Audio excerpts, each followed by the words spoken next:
You're listening to the Fully Occupied Show, presented by Occupier.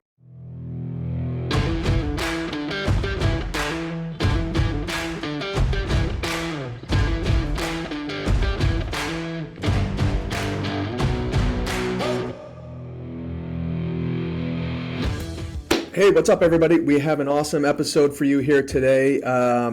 Be sure to check us out on your favorite listening platform, The Fully Occupied Show. I'm Matt, the co-founder of Occupier, your host. And today we have Diego Pacheco on. He's the head of development for Ace Pickleball Club. Pickleball has taken over America. If you don't know what it is, you haven't been looking at the internet. Hopefully you've tried it. It's a fun game. But Ace Pickleball Club is now operating 51 franchise territories for premium tournament play pickleball facilities. So these are big retail or warehouse locations where there's 25 to 50,000 square feet of pickleball courts, and they are selling memberships and drop-in for playing pickleball and learning how to play the game. Diego talks a lot about their real estate strategy, what they look for in deals, but he also talks about the evolution of the game.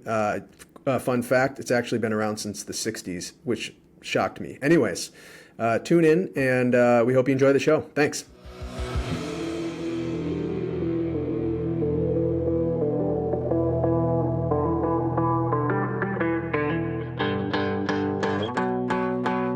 Hey, Diego, thanks for coming on the show.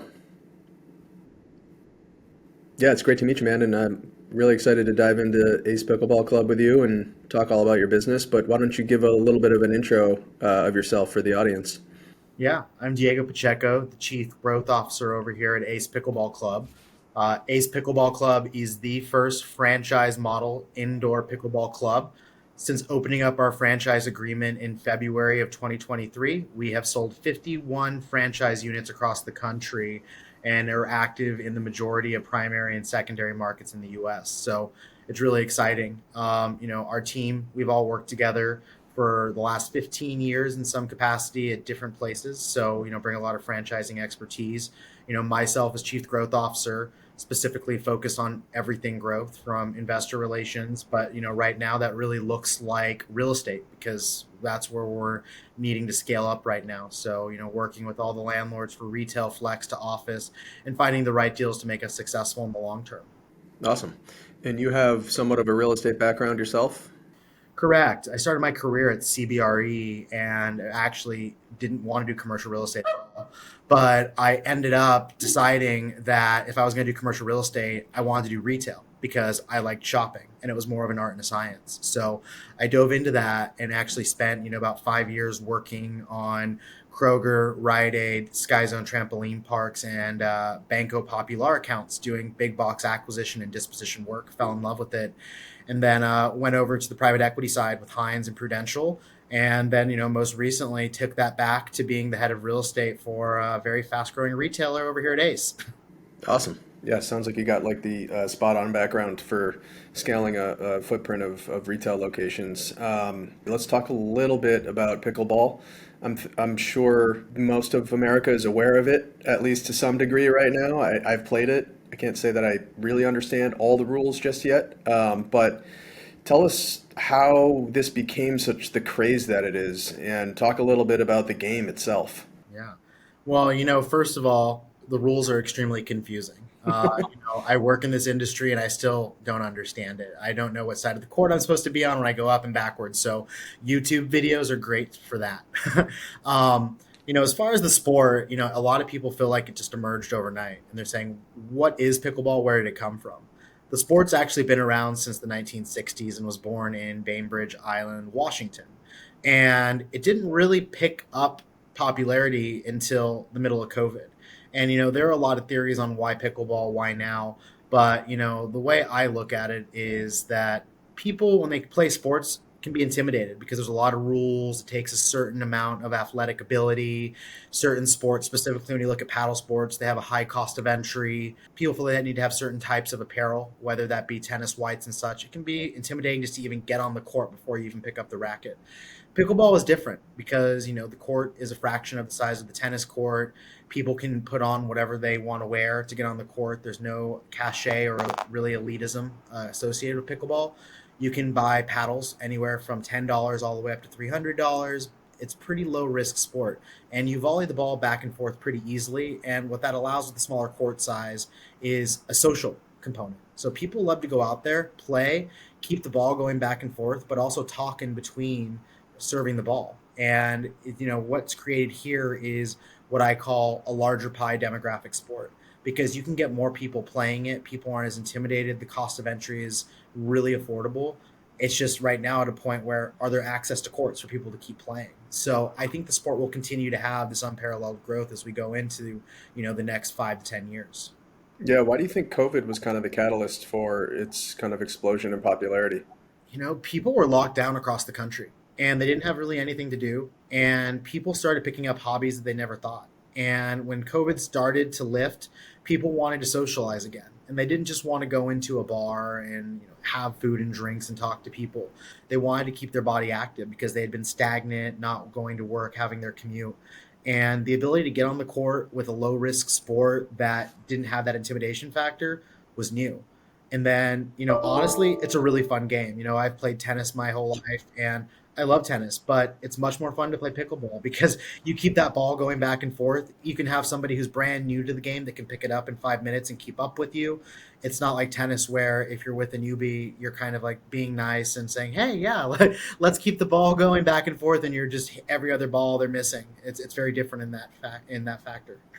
Yeah, my wife is a tennis player and she'll complain when I have to volley with her because I'm so bad that she's putting the ball perfectly for me and then it's just flying all over the place. But yeah, once you shrink that court down and the way the ball bounces, it's kind of like a wiffle ball, right? It's like plastic and it's not like intimidating to hit that thing, right? So, which is probably why also that it's really popular with older people, right? They don't need to run around a huge tennis court and kind of risk injury and hit the ball that far.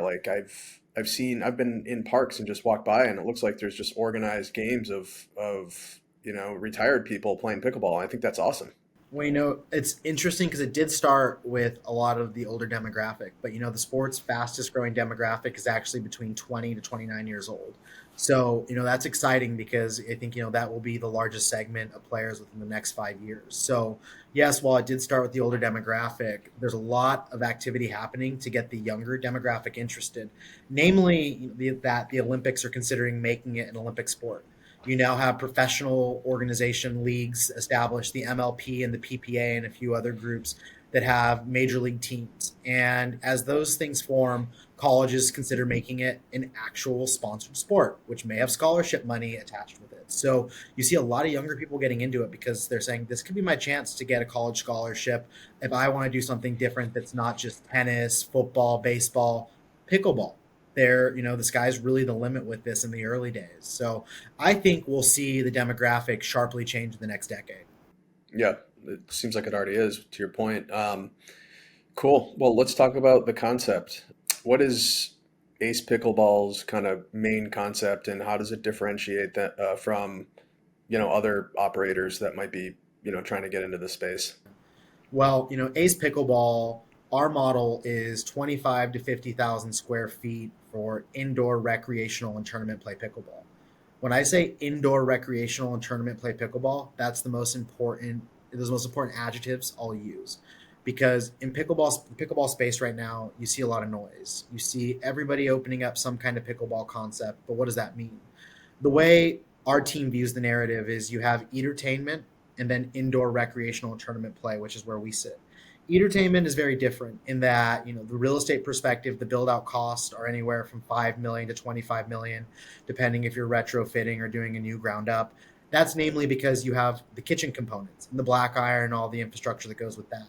And then the operational model with that, you need bartenders, you need servers. It really boils down to a restaurant with restaurant margins.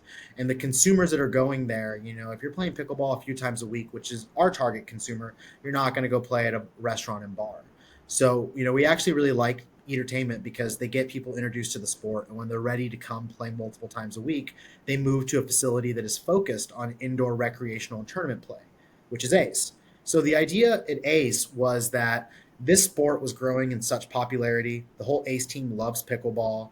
And there was actually a need to say, hey, this sport needs to go indoors because there was already a really large supply and demand imbalance for outdoor courts, as we've seen on all the headlines from New York Times to CNN throughout the past 4 years. However, indoor courts were non-existent basically, and indoor courts that were of a certain quality just didn't exist. So the idea was build premier facilities with state-of-the-art indoor pickleball courts that have the standard industry regulation sizing on there, that have high clear heights and are equipped with technology so people can get the most out of their experience. Further, make the internal environment climate controlled because when it's too cold outside, people don't want to be outside in the cold. They want to come inside to a climate controlled environment. In Atlanta, where we just opened up our first corporate unit, when it's too hot in the summer, people want to be able to play in a cool environment. So, that's really been a game changer. So, that's what Ace is bringing to the industry. Now, what makes us different is there's a few different ways to slice and dice establishing indoor pickleball clubs. Our whole team's background is franchising. And Ace's vision was to have 200 plus units open in the next 5 years. And when we said, do we go raise one pot of capital to do this and put on all that capital risk into one thing and we'll scale a little bit more slowly? Maybe. When you have one team focusing from a corporate perspective, there's only so much bandwidth you can get. However, all of our backgrounds, the majority of our team are alumni of Sky Zone trampoline parks, so had a lot of experience scaling large recreational uses. When you partner with well-qualified franchise partners, our franchise partners, the early adopters in that 51 unit pool are some of the largest Joint Chiropractic, Sky Zone, Orange Theory, T-Mobile, Papa John's, Hand and Stone franchisees. And, they're entities that large landlords know. So when you partner with groups like that and you give them the roadmap, you give them the support, sky's the limit, you can scale much quicker. So for us, making this franchise was the key differentiator. Cool. Do you have any specific geographies that those 51 territories span, or is that like the whole country? They're all across the country, from Orange County to Albany, New York, to Harrisburg, Pennsylvania, to we're now officially active as of yesterday in every primary market in Florida, to Denver, Colorado, and there's a lot more secondary markets that are in the pipeline that should be announced within the next month. Awesome. Let's talk about a little bit of the bricks and mortar side of the real estate. You touched on the size, so 25 to 50,000 square foot boxes and clear height. So are you looking for underutilized retail space? Are you looking at vacant malls? Are you looking at industrial flex buildings? Is it all of the above? What's the key driver for the requirement? So if I was like your broker looking for space, what would you ask me to find? The key driver, and it's a little bit of an ambiguous description, is the right deal. And the right deal for us really looks like two things in the early days. It's what is the clear height, because we want to have as high as clear height as possible for players that are more serious about the sport. They want to volley the ball upwards. They don't want to hit it and hitting the ceilings, and that is a criteria we will never sacrifice on. So we always say 17 minimum to the joist, but the higher the better. We have about 24 feet to our truss in Roswell, Georgia, our first corporate location. The second piece of it is we want good locations that are pickleball markets. We always say most markets are pickleball markets. We have a really double-click methodology for going into the demographics, figuring out what disposable incomes are, analyzing cell phone data, and making sure the sites are great. But we're a destination at the end of the day. So, the biggest thing for me is this is all a math equation. So as long as we're getting the right deal, whether that be on the upfront for lower development costs with the landlord that's going to give us a sizable TI package, or do our full landlord work letter, or vice versa, maybe it's an as-is deal, but it's a lower base rent, lower personal guarantee, whatever gets us in the right realm of feeling like it works within our revenue model, that's the right deal. Now, where those look like they're netting out today is about 90% second generation retail space. A lot of that is because, retail landlords, when they look at how they're underwriting their deals for future leases, they're including new HVAC in that. They're including certain landlord work. And that really works well with the kind of deals we're looking to net out at. However, the other 10% of deals we're looking at are flex spaces. About 10 years ago when I was active with one of my recreational large box clients, Flex space was actually the more obvious one because it was cheaper rents. Landlords at that time were throwing in certain landlord delivery conditions, namely air conditioning. And where flex space has gone today, become more competitive with last mile logistics users and cap rates going down and lease rates going up. Flex space is actually harder because landlords have been able to turn the dial back and say, hey, your build out, you're going to pay that HVAC. Hey, you want this, the rent's higher. And so it's a little bit difficult, more difficult to cut those deals, even though the structures are oftentimes better because they're clear span, they have higher clear heights, but it really just depends on where we find the best deal. Yeah, it's like that kind of last mile craze that happened over the last, call it 5 years or so, 10 years, gobbled up a lot of that inventory, right? And landlords probably got burned on a bunch of deals providing big TI packages to those tenants to just kind of stay in the game. And now they're realizing like, oh, wait a minute, like flex space used to be, broom clean condition and, a little bit of office space up front that we might touch up. And, now it's, there's more uses for it, right? Yeah, there's more uses for it.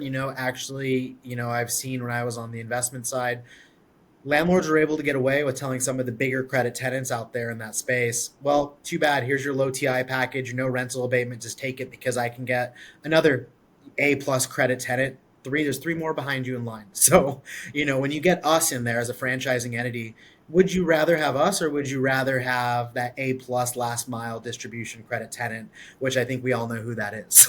Yeah, exactly. Yeah.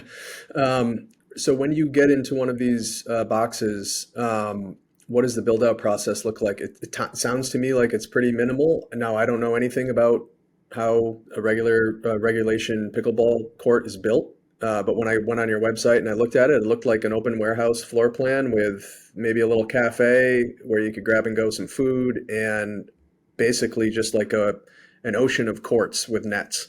And I don't know if there's like a technology component that has to be laid on top of all of that, but what are the main kind of line items in your TI package look like? Yeah. So, when you walk into an Ace Club, and we're always evolving the model as we hear back from consumers and we see what's working and not working. We actually have our own in-house design team. Our chief development officer, Vince Barrios, has done over 220 large-scale recreational uses in his career has done over 220 recreational uses in his career internationally and domestically. So for us, getting down the build-out process to a science is key. So when we look at a space, column spacing is key because we have to make sure how many courts we can get in there. And as you can imagine, courts are worth a certain amount of revenue to us. So ultimately the court number should be kind of congruent to a certain square footage number. So when you walk into an Ace, you automatically will be greeted by a check-in block with Ace branding. You'll have people behind the desk. You'll have iPads to check in the members. You'll have grab-and-go snacks behind there. You'll have our paddle program, which is really something fun that our head of partnerships established, where all of the leading paddle providers will give us a sample of their paddle. Our members are allowed to use that paddle for free during their play. And at the end of their time, whether it's that day or maybe a few months from now when they find the right paddle for them, they can purchase it through us. Now, when you leave that area, you'll go and you basically find this ocean of courts you mentioned. You have benches there. Above the courts, you have PlaySite Technology, which PlaySite Technology is our exclusive incubation partner at our corporate location in Georgia. PlaySite Technology has been involved in everything from the US Open to Masters tournaments. They do all of the visual aid technology in terms of the swing, how far did you hit the ball, video playback on your serve in tennis. And PlaySite came to us and said, hey, pickleball is a large emerging area. We can see that you all are going to be the leader with the largest indoor footprint. And we want to be able to track how to develop the best technology. So we forged an early partnership with them to equip all of our courts with their early pickleball technology, which today that looks like live video playback for your whole game and the ability to upload that to social media to be able to go back and say, hey, the ball was in, the ball was out. And that will continue to evolve as PlaySite ingests the data and sees what other use cases are possible. And then aside from that, you have a mezzanine, which has a small event space, viewing area, plus our bathroom. So our build out's pretty straightforward. Our big value proposition to landlords is that our build out's simple. You give us the keys. If we have building permits in hands, all of our architectural drawings, we should be able to get the doors open within 90 to 120 days, barring no large issues with sprinkler systems, etc. So landlords like that because it's pretty simple. And for our perspective, we know getting to market, getting those doors open first is everything. It makes it a lot more attractive to win the deals for landlords versus other uses. It also just makes our process and the monetization on the back end a lot easier if we're not having to wait for a liquor license or everything else. So, when we take the keys, it's pretty straightforward. It's just basically a check-in block, mezzanine, and then the pickleball courts. Cool. You guys have locker rooms and showers? Right now, we do not. We actually, when we look at deals, we're looking at a lot of former gyms, and those former gyms do have locker rooms. So we will reutilize the infrastructure. But in the early days, right now, it's just bathrooms with larger stalls as well as changing rooms. But if we see the need and we hear it enough from consumers, I can imagine locker rooms will become part of our build out. Cool. You called it. You use the word members. So are you attracting members to be part of this club as if they were like part of a tennis club, and then they have access to book a court and all that stuff? Are you also serving just like newbies who might want to just like walk in and like play a few games? Yeah. So it's a mix, and especially with pickleball, you see people of all different skill levels coming on the court. So, our key differentiator is that we are called a membership focused experience. What does that mean? We look at each court as a certain amount of members can fit on that court. So we cap our membership at a certain number based on a per court basis. And when we hit that membership cap number, we're no longer selling memberships. We put you on a wait list. And we know, just based on looking at recreational membership-based models, that you'll have a regular churn, but the wait list will enable people to come off. It gets people really excited. It creates a different kind of experience. But most importantly, it guarantees our members are always going to be able to get on the court. Now, one of my favorite topics is operations, and it's really hard to solve for how do you get near 100% occupancy on those courts. So, in the early days, as we work towards our membership cap at our Roswell, Georgia facility, and we're 1 month in, and we're getting close to that membership cap, we have drop-in available. What that looks like in Roswell is, drop-in is $20 for all-day play, and then all unlimited play for membership is $129 a month. So the value proposition, which we've seen is, everybody from people who are professional players all the way down to newbies, they drop in and play 3 or 4 times a week. And we say to them, hey, you just paid $80 to play 4 times this week. Do you realize the unlimited membership for month play is $129? Yeah. And we've been seeing a pretty healthy conversion rate once people do that math. Yeah, $20 to play all day that's a deal, Yeah. And it's interesting because, the revenue model in the indoor recreational tournament play space is still very much forming. You see people that are charging $200 a month in smaller markets. You see people charging $80 a month. You see people doing initiation fees plus hourly fees. It's all there. For us, we've had enough experience in the recreational space and memberships and pricing to know we wanted to make this as simple as possible. We didn't want to tack on hidden fees. We want you to be able to sign up for your membership, your credit card's charged, boom, you get on, you have a great experience, you want to cancel it, it aligns with pretty easily what our membership terms are, and you go from there. Yeah. Talk a little bit about like the relationship between corporate and franchise operator. I would imagine that you are, like you said, you're providing some level of support and standardization of like how things get done, but ultimately the franchisor has to operate the business. Is that right? Like they have to find the employees to work behind the desk. They need to make sure that the facility is operating properly. I've always been fascinated by like kind of where the line of demarcation stands between corporate and operator. And that's interesting because, we know all the franchisees across the board, and from everybody from, Orange Theory guys to Subway guys. And it really varies franchise to franchise how much that franchisor gets involved. And the one thing our team has always done in our experience with past franchisors is we get in the weeds. We really look at it as it's our own business. Even though it isn't, we always treat every deal as if it's our own capital at stake. And that's how we've had success. And that is why we've been able to sell 51 franchise licenses in a 6-month period, because we are a known entity in the franchising space. People know that when you cut us a check, that we're just not going to say, thank you, good luck opening up your pickleball club. from the moment you meet our franchise sales team, they're walking you through all the pieces of it. They're aligning with with everything they need to do to get you to the point of sale. And then once we sell it, I'm right there on the real estate side. I've run this process. When I started my career, as I mentioned, at CBRE, we have a very standard process we run with that exact same team I used to work with at CBRE that involves a national level of detail and transaction management partnered with a local broker. We know all of the best local brokers because we've worked with them in some capacity of national accounts. And I hold our franchisees' hands all the way through. It's not just saying, good luck, go find it, go look with the broker. It's me developing relationships with every single large retail and flex landlord out there where, over my career, it's a point where I know most of the big leasing guys and they text me if they get a pickleball LOI first. And they're saying, hey, we actually want Ace. Do you want this deal? And I'm like, hey, yeah, it's great. So we have a lot of deals that will be announced that have come through that way because it's pretty informal. It's all who you know. So, and we also work with the franchisees on saying, hey, here are the economics. And my biggest thing is, yeah, you can do a deal, but we got to do the deal that's going to win you the long distance race and not the sprint. It's not about who gets to market first. It's about who stays in the market longest. And the right real estate deal will get you there. Now, once I get you through the real estate process, we have our chief development officer and his in-house design team. They do everything from hooking you up with our partners who do the architectural plans to working with our general contractors in the cities to make sure all the building permits and all of those pieces are together. Once you're through the development process, you're with our chief operating officer and her team to make sure that from the day you start your build out through opening those doors that you are getting the Ace experience and we're keeping the branding and all of that on par.